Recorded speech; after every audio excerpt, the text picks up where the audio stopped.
Alright, ladies and gentlemen, welcome back to the channel. It's your boy, World of Wrestling, here today to discuss about WWE Raw from February 10th, 2025 review. This was an okay show as well. They touched on quite a few storylines here. We did officially get our first match booked for WrestleMania. Jey Uso will be challenging for the World Heavyweight Championship against Gunther. During the opener of the show, Gunther interrupted Jey Uso's entrance, beat the living tar out of him, and at that point, pretty much destroyed him. Uso then grabbed a microphone and said this is probably not a great idea for him to do, but at this point, I'm taking you up on the challenge. I'm taking you on for the World Heavyweight Championship. And Gunther ends up being very angry at this and charges down the ring. Gunther gets on the apron and Uso punches him down to ringside. Uso hits the ropes and dives over the top rope with a plancha onto Gunther and the WWE security. Gunther is pulled away and is irate. And that's how we end that segment to open the show. I thought that was very nice. It pretty much is straightforward. I like the idea of Gunther versus Jey Uso. It makes sense anyway. They had a match at Saturday night's main event. It went over well in my opinion. I don't think it was a bad match by any means, and I think it met the standards of what it needed to be for it to work out. So I think it was a successful segment. I don't think anything was wrong with this. It met everything that Gunther was stating about his situation with if Jey was to pick him at Mania, he would make his life a living hell leading all the way up to Mania.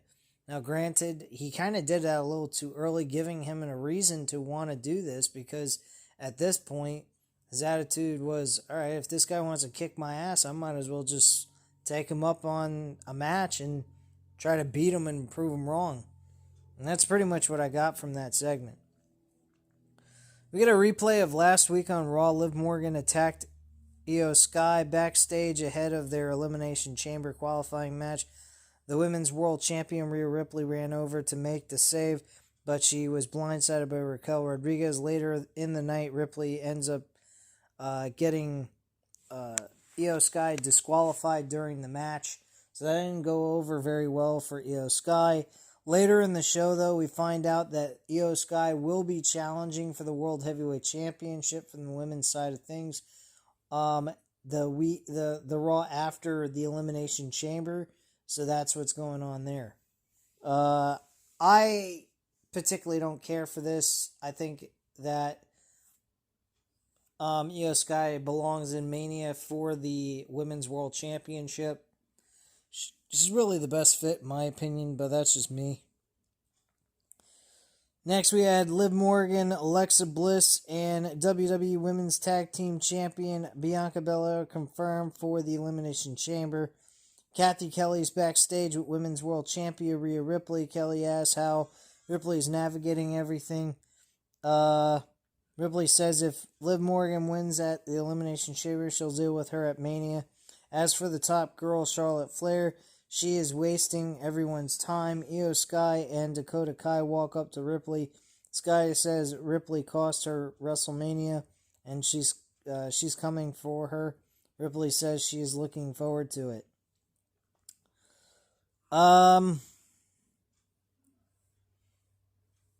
We get a video package. World Tag Team Champions War Raiders will defend their titles against the Creed brothers later on in this episode. Eric and Ivar of the War Raiders are warming up backstage. Elsewhere, we see Creed brothers getting fired up with Ivy Nile by their side. So we have a tag team match with the Judgment Day of Liv Morgan and Raquel Rodriguez versus the Damage Control with Dakota Kai and Io Sky. Liv Morgan and Raquel Rodriguez actually end up winning this matchup. They're getting a shot for the women's tag team titles. Or, no, wait, excuse me. I am totally incorrect. What the fuck am I talking about? Io Sky and Dakota Kai actually win the match. I was incorrect. I thought they won the damn match. But yeah, so Raquel Rodriguez carries the injured Liv Morgan away. She actually gets a really bad cut on the side of her skull. And it was pretty deep cut, actually. Damage Control celebrates in the ring. And Michael Cole announces that Sami Zayn has suffered spinal compression and extreme nerve damage following the attack by Kevin Owens last week on Raw. They also replay the Kevin Owens delivered a package pile driver as well after the match was over with Punk and Sami Zayn. The Women's Intercontinental Champion Lyra Valkyria is walking backstage. She'll battle Bayley, who is also shown walking backstage in an Elimination Chamber qualifying match.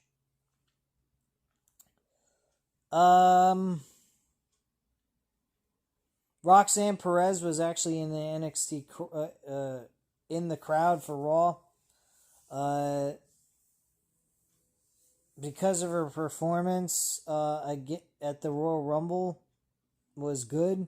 She will actually get to face Raquel Rodriguez in an Elimination Chamber qualifying match next week on Raw. So that's pretty interesting. I get to see how she does in a match against Raquel Rodriguez. So we have a women's match, Bayley and Lyra Valkyria in a qualifying match for the Elimination Chamber. Bayley wins this match. Okay match, nothing too exciting, just a regular televised matchup. Pretty average at best. So, Bayley is going to the Elimination Chamber, joining Liv Morgan, Alexa Bliss, and Bianca Belair. Bayley helps Valkyria up and hugs her. The crowd gives them a nice ovation, and that's the end of the segment.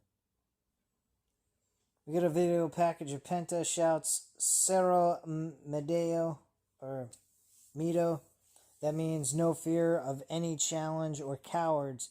Penta says he will teach Pete Dunne and Ludwig Kaiser a lesson. So, okay. Backstage, we have Jackie Redmond with Ludwig Kaiser. Kaiser says he won't stop with Penta until he's done for good. Pete Dunne walks up and says he wasn't helping Kaiser last week. Kaiser says he doesn't need Dunne's help. Dunne says he is going to break Penta next week. Penta will wish he never stepped foot into WWE, and Kaiser says if that's the case, he'll stay out of Pete Dunne's business. Dunne walks off.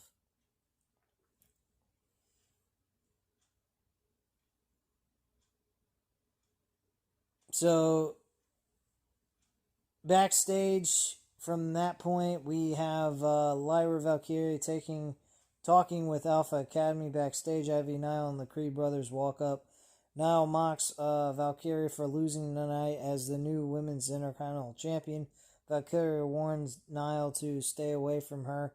Nile says she'll take the title from Valkyria, and the Creed brothers will first win the tag team titles. So there you go. Big fucking whoop. Next we have AJ Styles returning to Monday Night Raw. AJ makes his way to the ring. Michael Cole puts over Styles' credentials in Nashville, including his TNA credentials. The crowd chants for Styles. Styles looks moved by the reaction. Styles says his heart is about to beat out of his chest. He's got some major deja vu going on right now. 4 months ago, he came into this building with the biggest smile on his face because this was a stomping ground. This was his stomping ground. Styles was going to get his career back on track, but then he got another injury. The crowd chants, "Welcome back." Styles says this was a career-ending injury. He thought his career was over when he woke up that morning and hobbled to the bathroom to look in the mirror. He still had gas in the tank. It was hard getting back here, but anything worth doing is going to be hard. It's going to suck. Still, he is in Smashville to tell the WWE Universe he is back. Styles says he has a long to-do list.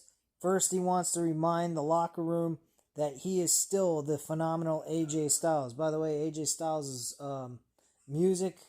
theme music he's got back. He ain't playing with that old theme music he was using before he left. Thank God. I think that new theme music he had was shit.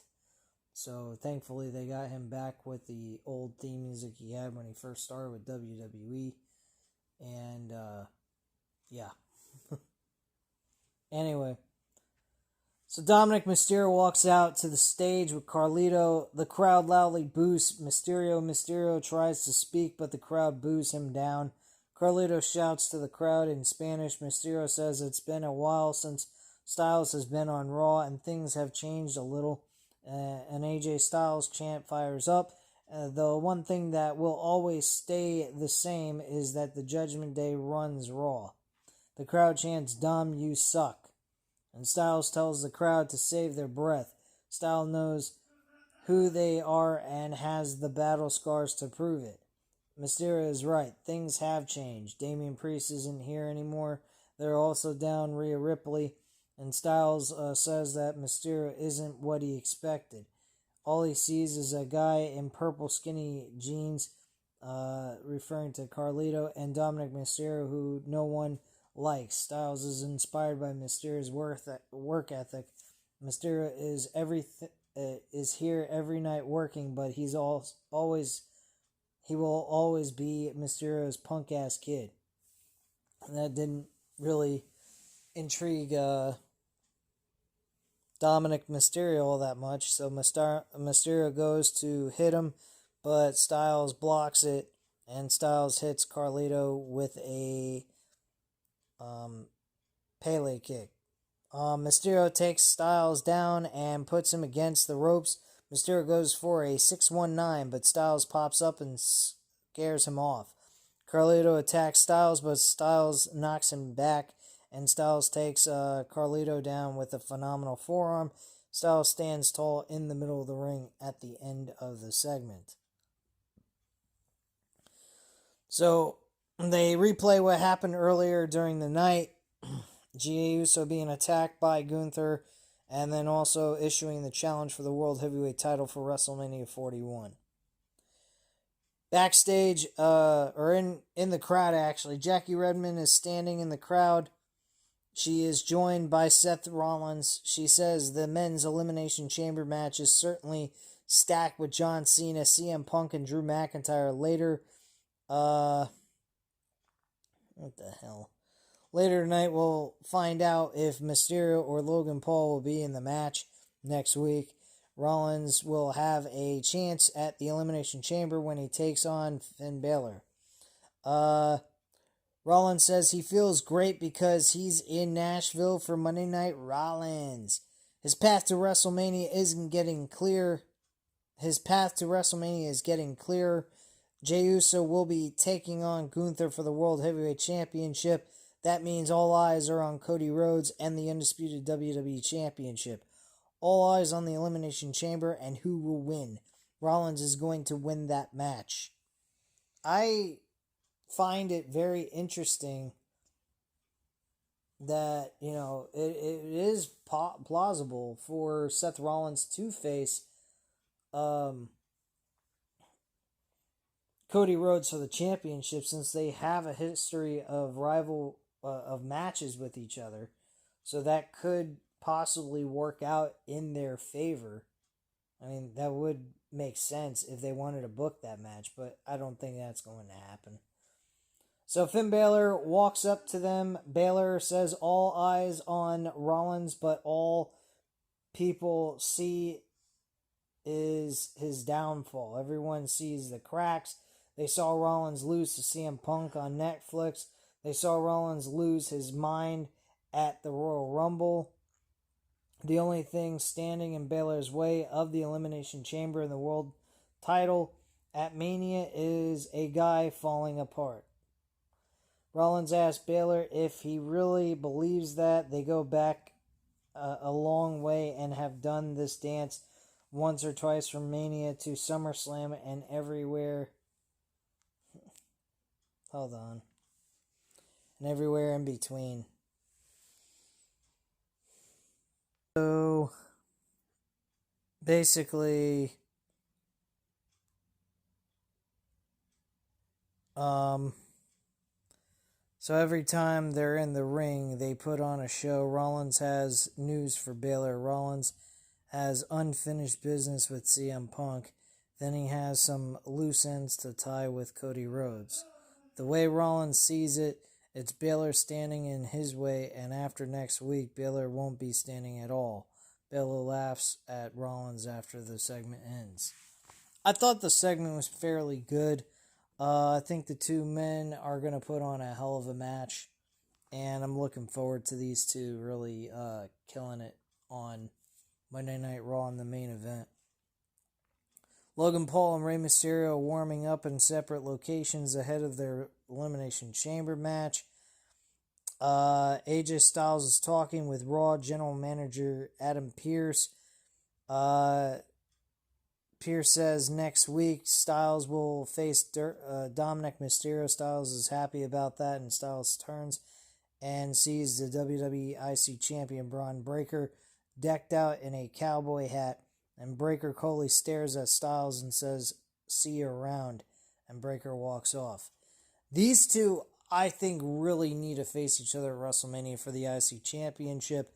I think that's a match that's going to be booked, and I think a lot of people are going to be interested in seeing that match. I think they're going to crush it together in a match at the WrestleMania pay-per-view. So yeah, I think that's going to be a fantastic matchup. Next, we had the World Tag Team Championship belts on the line. The Creed brothers went ahead and faced the War Raiders. This was a pretty fair match. I think this match should be booked on a pay-per-view. The match, though, unfortunately ended by disqualification, and the War Raiders end up retaining the titles. But the Creed brothers end up standing tall at the end of this segment, holding the championship belts, and then putting them back on the wounded tag team champions. Next, we're back at the Judgment Day Clubhouse. A bloodied and battered Liv Morgan is lying on the couch with Raquel Rodriguez. Carlito is in pain from the phenomenal forearm. Finn Balor walks in and says Morgan should have listened to him. Dominic Mysterio says Morgan already qualified for the Elimination Chamber, and Rodriguez will qualify next week. They also have a guaranteed tag team title match. Balor says that's a lot of excuses coming from a guy who was made to look like a fool by AJ Styles. Mysterio says Balor is the fool for not helping him and Carlito.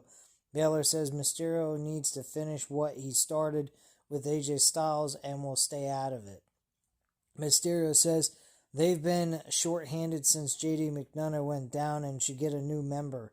And Balor makes a remark about McDonough being injured, so Morgan, with her face covered in dried blood, tells Balor not to blame Mysterio. She says they do need a member, but Balor refuses. Next week, Balor will beat Seth Rollins, win the Elimination Chamber, and go on to win the title at WrestleMania. I honestly think that Balor is going to be pushed out of the Judgment Day before WrestleMania. That's what I think is going to happen. I think we are going to discover our new Judgment Day member, and that is going to go to whoever that is to face Finn Balor at WrestleMania. I think that is a match that's going to be booked for WrestleMania for Finn Balor. Backstage, Damage Control walking backstage when Women's World Champion Rhea Ripley walks up. She says that the match will take place between the two the day after the episode after Raw after Elimination Chamber for the Women's World title, giving her the opportunity for the championship. Next, we have CM Punk addresses the Elimination Chamber. Punk is standing in the ring, and CM Punk chants "Fire up." Punk will be in the Elimination Chamber with John Cena and Drew McIntyre, and Punk says it's great to be alive on a Monday night in Nashville, Tennessee. It's obvious that they are on the road to WrestleMania. If you were to ask him a few weeks ago, he'd have told them all with all confidence in the world that he was going to win the Royal Rumble. Sometimes he talks too much. Punk is disappointed. He's not mad at Jey Uso. Punk likes watching his peers accomplish his goals. His goal is still WrestleMania. Jey Uso declared he would go after Gunther's World Championship. A few weeks ago, he told Cody he wouldn't stab him in the back, he'd stab him in the front. Well, now he has to. Punk says he's in the Elimination Chamber now. Punk was not happy that John Cena got into the Elimination Chamber without having to qualify. The bad news for Cena is Punk had to be bad news for Cena is Punk had to bust his ass to qualify. Punk is going to beat the living crap out of Cena and go to WrestleMania cash in the only way he knows how. The other man who has qualified for the chamber is that piece of garbage, Drew McIntyre. McIntyre ran to SmackDown after Hell in a Cell. And next we have someone he doesn't even like to name drop, Seth Rollins. Rollins is taking on Finn Balor. Either could win, but Punk will win no matter what. He's never been more confident in his life. Punk also points to the WrestleMania sign. WrestleMania 41 belongs to one man, and that's CM Punk. Logan Paul's music hits to interrupt Punk. Punk remarks that he didn't know his music. That was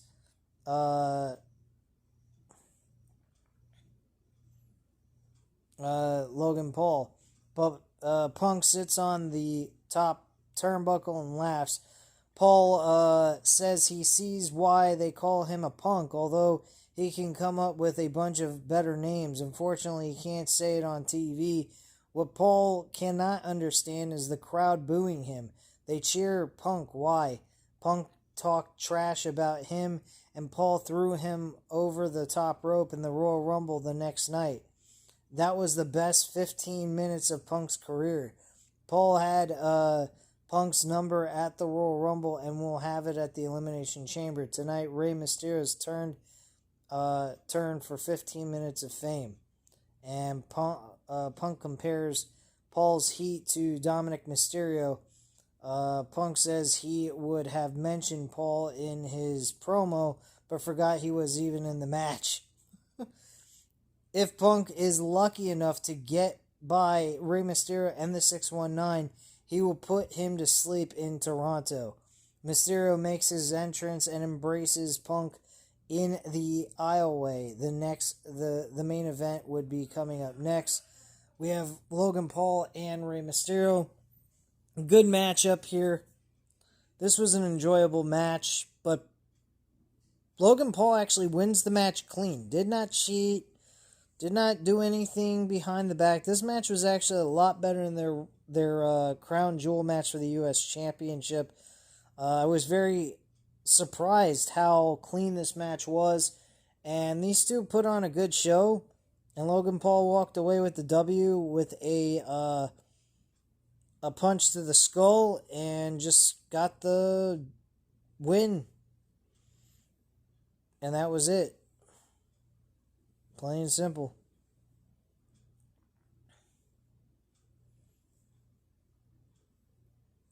And so Logan Paul joins John Cena, CM Punk, and Drew McIntyre in the Elimination Chamber. A disappointed Rey Mysterio watches as Logan Paul goes up the ramp, and all of a sudden Kofi Kingston and Xavier Woods of the New Day attack Mysterio as the show comes to an end at 10:30 p.m. So it really was awkward though the way it ended too. They ended the show with them kind of like just coming in, attacking, and then just going right off the air instantly after the attack occurred, and Michael Cole screaming, "What the hell is that?" or some kind of shit. That was really weird, but it is what it is. Fairly decent show. touched on all storylines that need to be touched on for this episode. And they did a fairly decent job. I was pretty satisfied with the Raw episode. It did feel a little slow for me, but I think Raw's episode was better than this week's episode, but it wasn't a bad show by any means. A few things about it I wasn't intrigued by, but they did the right thing here with these storylines and the segments, that they touched everything they needed to touch on to make it beneficial for us, the viewer, to watch for almost 3 hours. I like the way Raw is only like 2.5 hours. It doesn't feel so drawn out. When they get to the third hour, they just get straight to the point. They get to the main event, and that's it. They don't stay on the full 3 hours.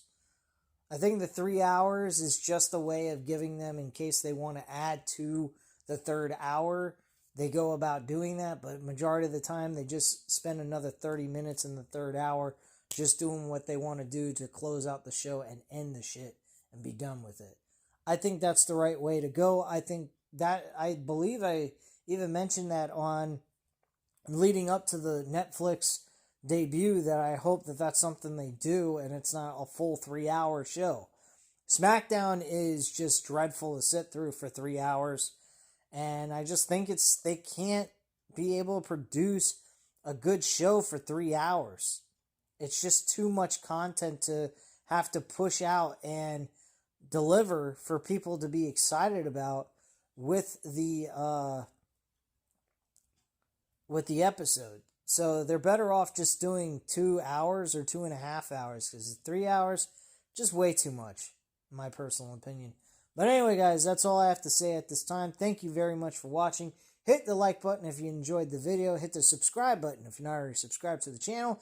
And as always, leave a comment down below. I'll definitely get back to you on that. Thank you guys very much for watching, and have a great night, guys. Bye.